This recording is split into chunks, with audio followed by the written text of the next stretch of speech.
हम रोटी कपड़े मकान की बात करेंगे। अगर यही बात करते हैं तो किसी पार्टी वालों को हमसे दिक्कत नहीं है, लेकिन हम जल जंगल जमीन की बात करते हैं उनको दिक्कत हो जाती है। हम धर्म की बात करते हैं उनको दिक्कत हो जाती है, और धर्म की बात करते ही पूरे आग बगुला हो जाते, पूरा फपड़ जाते हैं ये लोग। फपड़ते नहीं फपड़ते?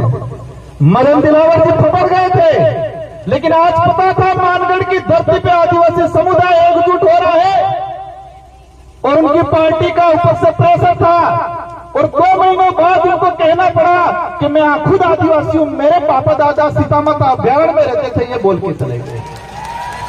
प्रतापगढ़ वाले साथियों, खोजना पड़ेगा उनके बाप दादा सीता माता अभ्यारण्य में कहां रहते थे, क्या वो भी झूठ बोला है कि नहीं बोला, इस पर भी अब जांच कराएंगे हम लोग।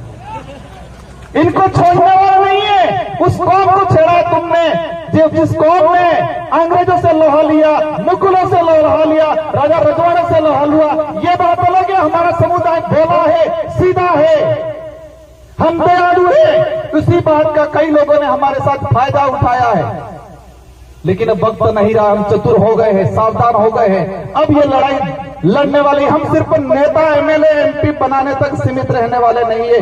जिस तरह गोविंद गुरु महाराज का भक्ति के माध्यम से बिलराज कायम करने का उद्देश्य था, इसी तरह हम भी हमारा एमएलए एमपी बनाने के माध्यम से बिलराज कायम करने का हमारा जो लक्ष्य है वो पूरा करने वाले हैं।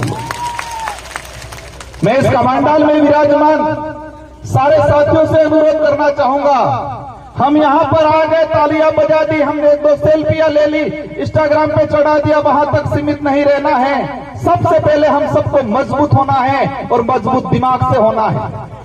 क्योंकि कई बार हम कहते हैं आंख से अंधा है, कानों से बहरा है, इसको हम समझा सकते हैं, लेकिन दिमाग से अंधा है, उसका इलाज नहीं हो सकता है।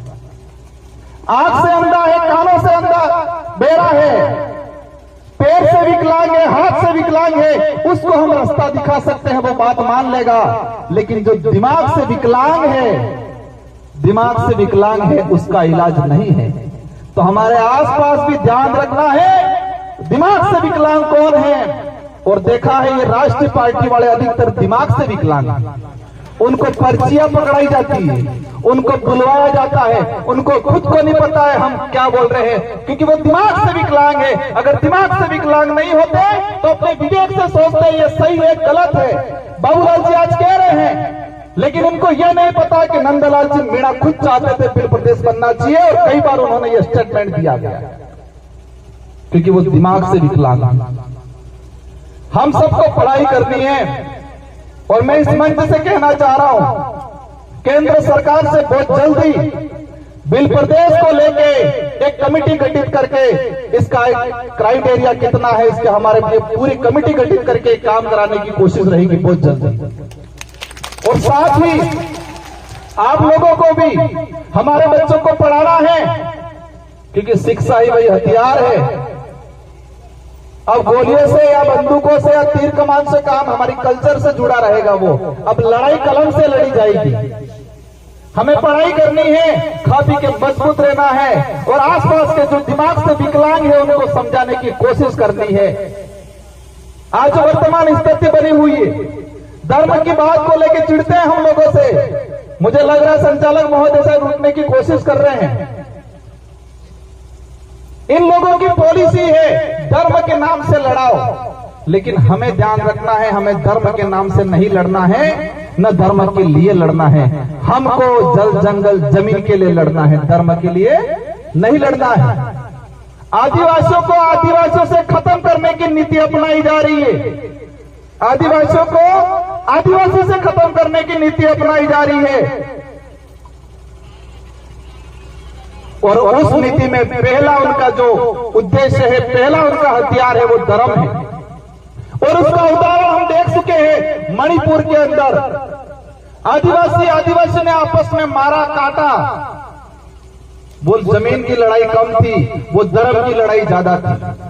वही आदिवासी कुछ ईसाई बना दिए गए, कुछ कट्टर हिंदू बना दिए गए, और वही नीति कुशलगढ़ में चल रही है। पूरे उदयपुर संभाग का अगर देखते हैं, आरएसएस की सबसे ज्यादा शाखा बासड़ और कुशलगढ़ में है, और दूसरा भी जो मामला चल रहा है वही है। हम किसी भी धर्म का विरोध नहीं कर रहे, लेकिन हमारे समुदायों को मानसिक रूप से गुलाम बनाने का अगर कोई काम कर रहा है और समुदायों को मानसिक रूप से गुलाम बना के आपस में लड़ाने का काम कर रहा है, वहां हम खड़े रहेंगे और बोलेंगे। मणिपुर के अंदर लड़ाया, वही बाबूलाल जी जाडोल के अंदर लड़वाएंगे, और हमने अभी ये नहीं संभाला तो आने वाले समय के अंदर हमारा समुदाय जमीन के लिए, हक अधिकार के लिए, आरक्षण के लिए, स्वाभिमान के लिए नहीं लड़ेगा, धर्म के लिए लड़ेगा। हम धर्म पूर्वी लोग हैं, हम गोविंद गुरु महाराज, संत सुरमार महाराज, मालजी महाराज को मानने वाले लोग हैं। हमें दूसरे के किराए के धर्म में रहने की जरूरत नहीं है। इसलिए हम सबको मजबूती से खड़े रहना है। और आज जो आए हैं, हम क्षमा चाहेंगे, कुछ असुविधा हुई होगी। आज मैं एक एमपी हूं, हमारे 4 विधायक हैं, और हम आज से कह के जाना चाहेंगे, अगली बार बहुत शानदार व्यवस्था मिलेगी आप लोगों को, और कोशिश रहेगी, और आप सबको मिलकर कोशिश करनी है कि अगली बार ये पहाड़ी तो ठीक है, लेकिन वो पहाड़ी भी डग जाए, इतना कारवा बढ़ाना है इस बार। मोदी जी भी मजबूर हो जाए सोचने के लिए कि बिल प्रदेश के वासी जग चुके हैं, और इस कार्य में हम हर समुदाय को साथ में लेंगे। इस इलाके में रहने वाले कोई भी समुदाय हो जो मानवता में विश्वास करता है, हमारे पूर्वजों ने भी साथ दिया था।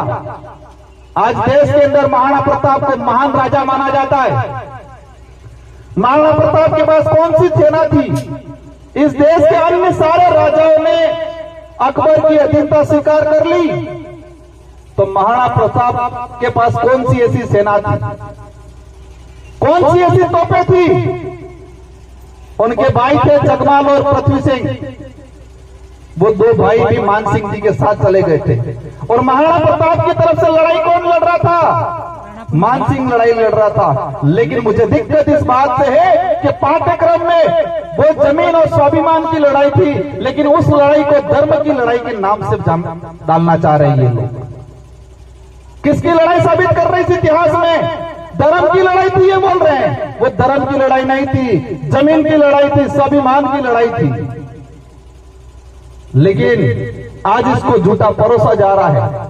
वही कौम है जो महाराणा प्रताप के साथ खड़ी रही थी। माइनॉरिटी के लोग थे, आदिवासी समुदाय थे, गला कटवाया था, और राणा प्रताप को देश के अंदर महाराणा प्रताप का गर्व दिलाया, और वही कौम है। हम उस समुदाय को भी कहना चाहते हैं, आप दूसरे के बहकावे में नहीं आए। पहले एक भाईचारा था, उस भाईचारे को बढ़ाए। मैं दोबारा वही कहना चाहूंगा, हर उस व्यक्ति का हम साथ देंगे, हर उस व्यक्ति को साथ रखेंगे जो मानवता में विश्वास रखता है, छुआछूत, भेदभाव, शोषण की नीति से दूर रखता है, और हर व्यक्ति का हम साथ देंगे। साथियों, सभी साथियों को शांतिपूर्वक तरीके से जाना है। कुछ असुविधा हुई होगी, आयोजन कमेटी ने बहुत शानदार आयोजन किया है। ये जो आज व्यवस्था की है, पुलिस प्रशासन का भी शानदार सहयोग रहा है, अन्य डिपार्टमेंट के लोगों का भी शानदार सहयोग रहा है। फिर भी जो कमी पेशी रही होगी, आने वाले साल ये कमी पेशी आपको नहीं दिखने मिलेगी। हम सब मिलकर कोशिश करेंगे। इन्हीं शब्दों के साथ आप सबको धन्यवाद। आप सभी आज प्रण लेके जाए, 1 साल के अंदर हमारे बच्चों को शानदार एजुकेशन दे, खा पी के मजबूत रहे, और पैर से विकलांग होंगे चल जाएगा, लेकिन दिमाग से विकलांग नहीं होना है। ये प्रण लेके जाना है। आज हम जल जंगल जमीन की लड़ाई लड़ेंगे, हम धर्म की लड़ाई नहीं लड़ेंगे। ये प्रण लेके जाना है। आज बांसवाड़ा के अंदर फॉरेस्ट के लेके, जगपुरा को लेके, ये बात हम दिल्ली के सदन में रखेंगे और उसका समाधान भी कराएंगे। आप निश्चित रहे। इस शब्दों के साथ आप सबको धन्यवाद, आभार, जय जोहार, जय भारत, जय भीम।